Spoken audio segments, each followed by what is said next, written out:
Right then. Okay, so today is Java 2, lesson 8, which is random numbers. So in this lesson, we'll be talking about how to generate random numbers. And random numbers is basically just random numbers. It's a way to program stuff so that your program will have different numbers each time that you run through the program. So the basic form of how to get random numbers is this following one, which is math.random, and in parentheses. So this returns a random number from 0 to 1, not including 1. And so if you wanted to see the official method, which is of the math class, which I haven't gone over yet, which I'll go over in Java 3.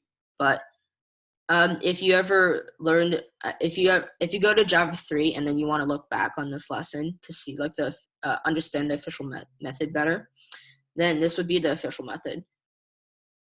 Not going to go over it too much, but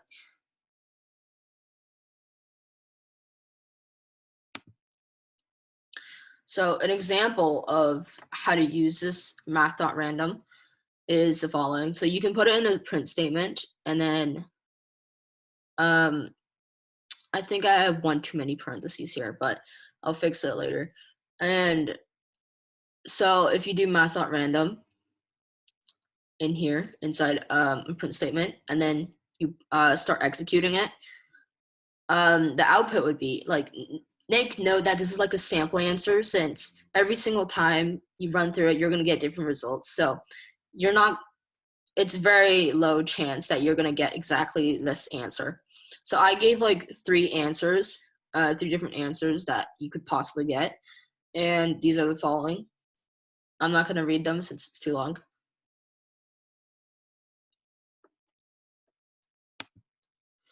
So with generated random numbers, of course, you can't always just generate numbers from 0 to 1, right? So you have to have different implementations that change your range.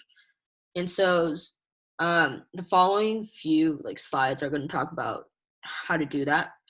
So the first way to change your range is to generate numbers with a certain range. And so as an example, you can see math.random and then asterisk, which means multiply in this case, 3. And so what this statement does is this would generate a random number from 0 to 3, excluding 3. And of course, 3 can be replaced with another number. So why this is because this statement first generates a number from 0 to 1, since it's math.random, which is the first one we saw, excluding 1. And then it multiplies the number that the random statement generates by 3, which is how you would get a random number from 0 to 3 instead of just 0 to 1.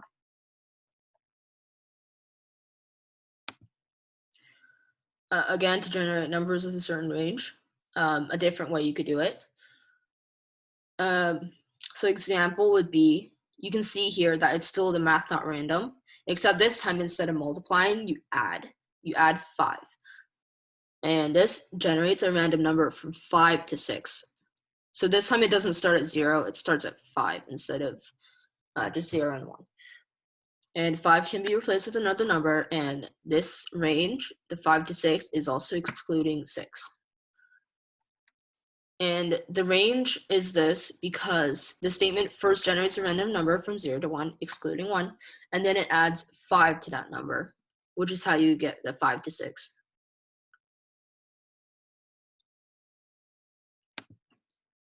Complex ranges. So these are kind of like a mix of the previous two. And so the general implementation of this would be the regular math.random statement, and then times b minus a plus a. And this generates a random number from a to b, excluding b. And of course, you can put any number in replacement of a and b. And I know this might seem like a little confusing at first, since it's like a formula, and formulas aren't very nice to work with sometimes. And there's like an example after this, so I'll show you how it works. Right, so example of the previous one, like I said. So you can see here that if we put the statement inside a print statement, you can see here that I put math.random times, in parentheses, 5 minus 3 plus 3. And so if you remember the previous formula, what is this? B minus A times B minus A plus A. That would mean that 5 would be B and 3 would be A, since these two are 3s. And so the output would be the sample outputs, of course. Sample outputs would be like this, and the range is from 3 to 5, not including 5. Since if A is 3 and B is 5, you can see here that it generates a random number from 3 to 5, excluding B, which is 5. Which is why the range would be 3 to 5.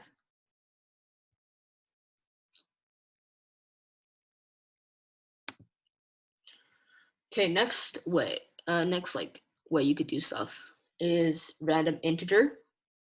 An example of this would be, you can see here that it's kind of the same as one of the other ones, like the multiplying times a number, except this time instead of just this, it adds an int over here.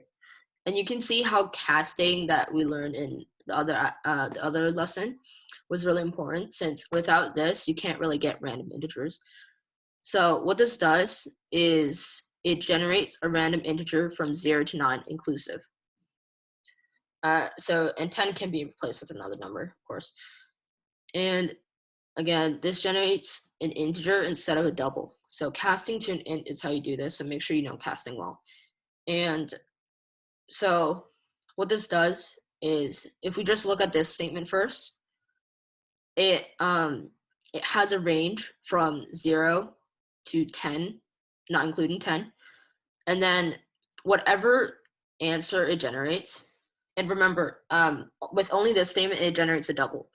And with that number, when it's casted to an int, it chops off the decimal part, which is how you would only get the integer parts.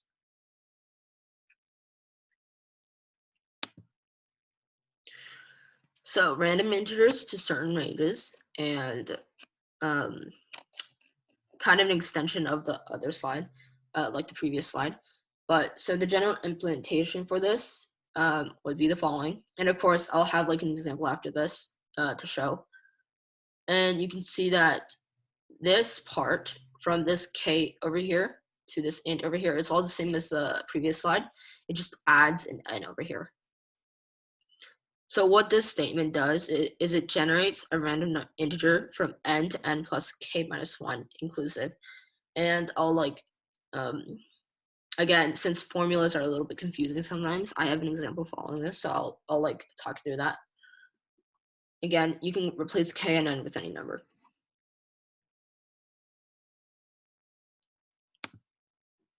So example of the previous slide, like I said, if you put an example of this inside here, then you can see some of the sample outputs here. And the range is actually from 3 to 7 inclusive, but for my outputs, I only got these 3 numbers. And so you can see from here that 5 would be k and 3 would be n. So if you remember that. So sorry, I forgot. But okay, so k is 5 and n is 3. So you can see here that from this statement here, the range would be from 3 to 3 plus 4, since if you remember, k is 5. So k minus 1 is 4. Sorry, 5 minus 1 is 4. And then plus the 3, that is n, you would equal 7. So it would be from 3 to 7, which is why the range here is from 3 to 7 inclusive. And I believe that is about it. Yep, okay. So in a few minutes, I'll show the problems for this lesson. And yeah. All right, so these are the problems for this class, and so just make sure to do them. And if you have any questions, comments, or concerns, feel free to let me know. Otherwise, that would be it for this lesson then.